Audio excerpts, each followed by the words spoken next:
related to Chile, but 40 years later or so. It's September 11th, 1973. And then what happened a few months later in Scotland, back to Scotland. We're connecting all the dots here. Jet fighters bombed the palace. We all watched it on TV. The 11th of September, 1973.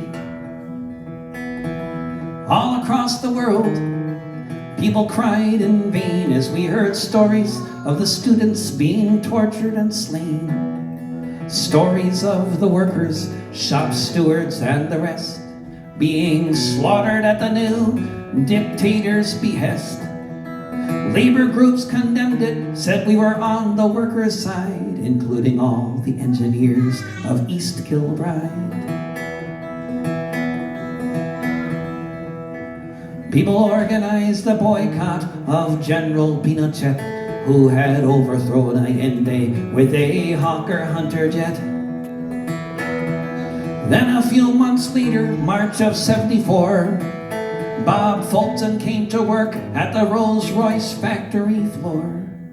He looked at the orders that had come in that day and found crates with jet engines from Chile.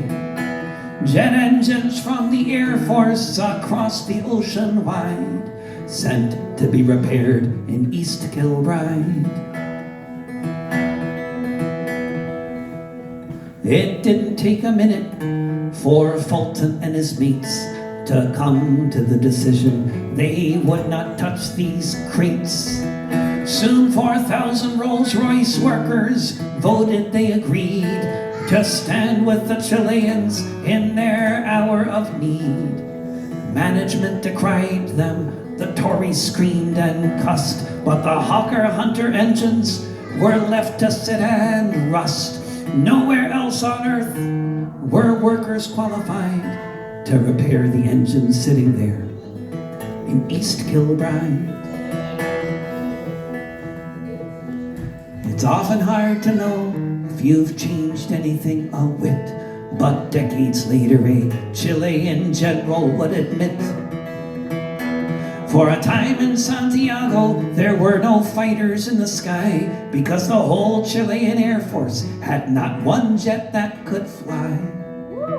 They may not have changed the world, this group of union engineers, but these crates of metal sat corroding for 4 years. So here's to British Labour, how for 4 years it tried to do what could be done from East Kilbride. Jet fighters bombed the palace, we all watched it on TV. The 11th of September, 1973.